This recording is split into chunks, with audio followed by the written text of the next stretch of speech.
Hi everyone, welcome back to a new video. In this video, we are going to talk about a concept that not a lot of Go developers know about. The concept I want to talk about is defined types versus type aliases and how they work actually. And the story behind this thing is that I was trying to solve this question and I realized that I don't understand a very crucial concept here, the difference between type aliases and how we can use them, and defined types and how we can use defined types. So let's start with an example and let's see if you can answer this. First, I'll create a type, big string, string, and then type, small string, string. Now I'll create type, big string 2, string type, small string 2, string. Now, do you know the difference between this versus this? Or let me put it in a better way. Let me say there's a variable a of type big string and its value is 1. Okay, it's a string, so its value is a. And variable b, small string of type b. Now I'll say a is equals to b. I'll just print it so that it doesn't give an error. This is one thing. The same thing we'll do again, but for string 2. For now, I'll comment it out.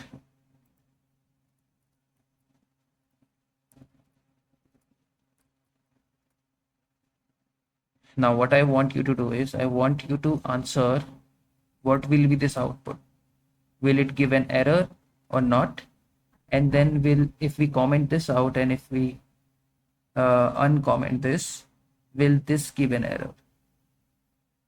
Or if not an error, then what will be the output?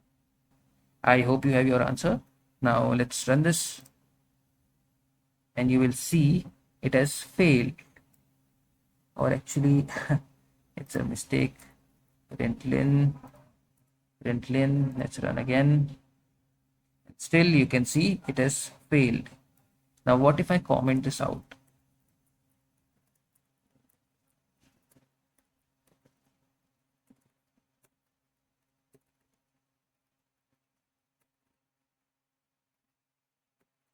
Will this fail or not? I hope you have your answers. Let's run it. And it does work. Now, if you were able to answer these correctly, can you tell why is it so? Why did this fail and this didn't fail? For that, we will have to understand the difference between defined types and type aliases. Now, first of all, what is a type? A type basically tells you how much memory are we going to allocate for this value and what are the operations, etc. we can do with this value. Right, if it's a bool, then it will have 1 byte. So we are going to keep 1 byte for it in memory, and we can do limited amount of operations. We can't do plus, minus, etc. We can do and, or, these logics. And if it's an int, then we will have 8 bytes for it. And then we cannot do and, or. We would rather do plus, minus, other mathematical operators or arithmetic operators. And we can also do comparison, yes, but I hope you got the point. Now these string int are the data types or the built-in data types, as some people call it. Now you can also create your own type and your own type alias. That is what defined type is. This is a defined type. So what is a defined type? Defined type is actually creating a new type. We have created this new type, and this down here is a type alias. So this is actually not creating a new type. It is just creating an alias for an existing type. So in this case, there is a new type that is created called big string, which is similar to string. That means we are going to say, when we write this, we mean that create a new type called big string, which is going to store value in memory just like we do with string, but it is not string. It is its own data type or its own type. And when I create a small string of not of type string, it is a type small string. So if I create a type small string which is similar to string, that means this type small string is going to store value in memory just like string does, but it is an independent type. It is a completely new type. And now when we created A and B with two different types, we obviously cannot say A is equals to B. That is why it fails. If I show you the error again,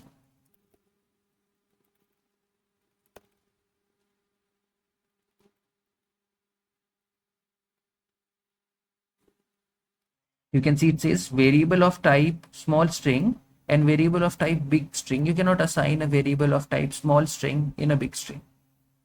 That is the difference. While in type alias, what we are doing is we are just creating a sort of alias or nickname for this string. So this still is just a string. We have just named it differently.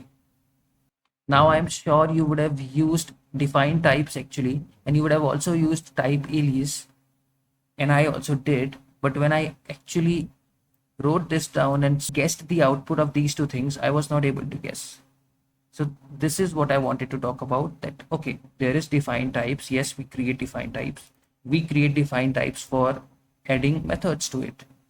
We do not create define types for aliases, and we do not create aliases for defining methods on it. So in type aliases, when do we usually use type aliases? We use it just to refactor code where we don't want to just explicitly say string, but we want to create an alias. That is where we will do type alias. And where we'll do define types, where we actually want this to be an interface and then actually have methods attached to it. Now, if someone asks you, what all places or types can we add methods to? What I mean is, what are all the types where we can add methods and where we cannot? The answer to that is any named type can have methods attached to it. What I mean by named type? By named type, I mean a type that has a name. So this is a type that has this name called big string. I could have had a struct actually.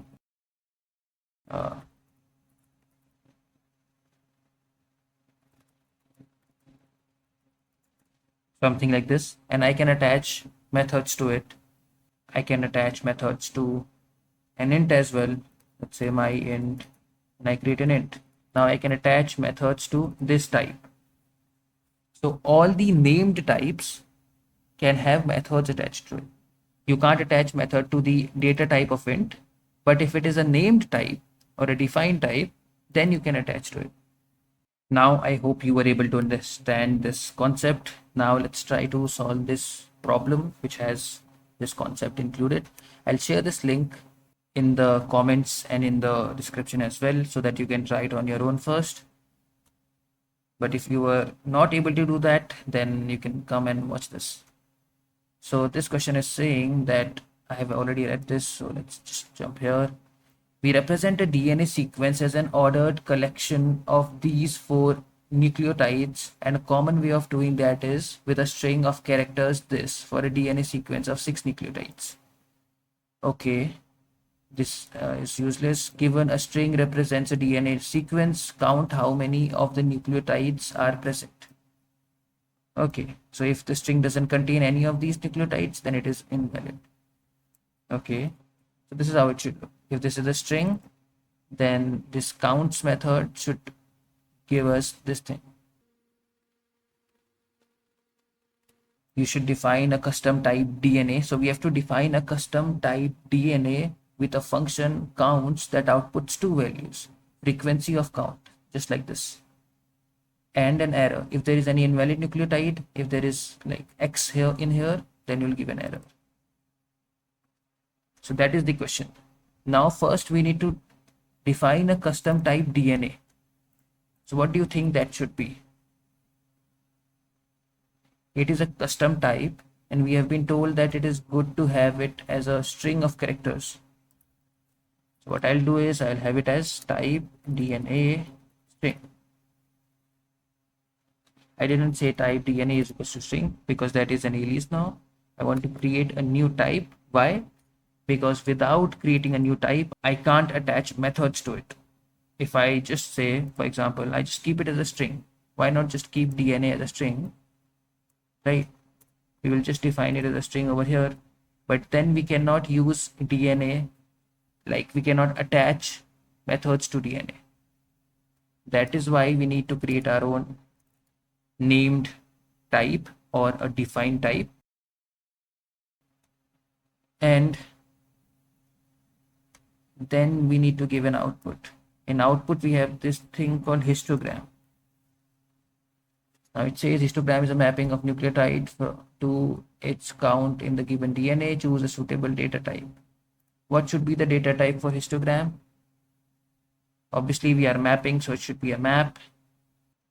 So let's say type histogram. It's a map of, let us say, byte with int. Now it's fairly simple. We just have to add logic to give this. Okay. What we will do is we will range over it for value, range over d, but then it will give me a rune. So what if I just change it to a slice of byte? Let's do that for now. Slice of byte sounds good. We will range over d. We want to check for a few things, so we will just create a switch statement, switch v, case if v is a. Then what I want to do is I want h a to be incremented. Now we haven't defined ha, so that will make it nil, and nil plus plus will give us an error. So let's do h make histogram. Okay.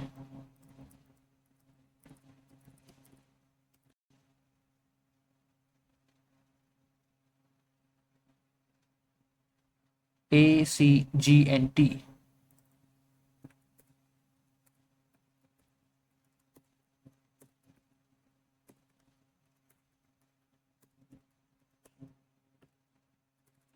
Let's say default. And in case of default, we will give it an error. Return nil, and the errors dot new. We need to import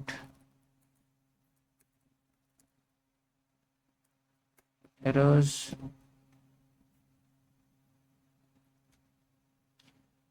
Okay. So we created a histogram h. We are giving value to it. So it looks fine to me.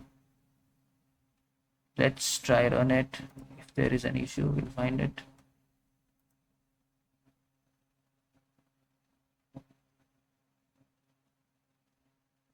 What the heck? Found packages DNA and this in this.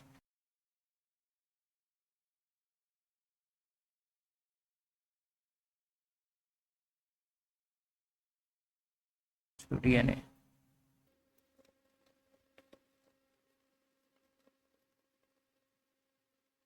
Okay, so 2 passed, 3 failed. This is when we gave an empty strand. Oh, so in empty strand, I'll return an empty stuff. There'll be nothing.